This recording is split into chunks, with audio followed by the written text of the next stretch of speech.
Welcome to Not Milk Never Milk. Subscribe if you're lactose intolerant. You begin by ensuring you have owner or admin permissions because you cannot stop servers without them.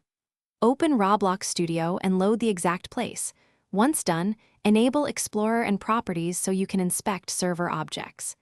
Make sure you identify whether this is a reserved server, a private test server, or a live instance.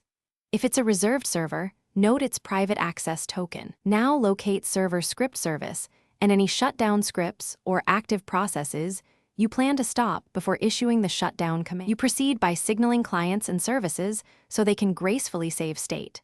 First, trigger remote events to notify connected players and let autosave routines run. Make sure to debounce to avoid repeated triggers. Next, disable or stop long-running server scripts in server script service so they won't conflict during shutdown.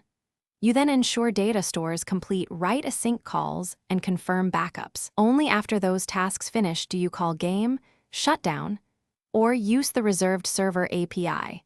This prevents corrupted saves and orphaned sessions. You finish by verifying the server fully stopped and that player connections have been closed. Check your logs and data store success flags to confirm saves completed. If a save failed, retry with exponential backoff to avoid locks. Make sure no background tasks remain in server script service.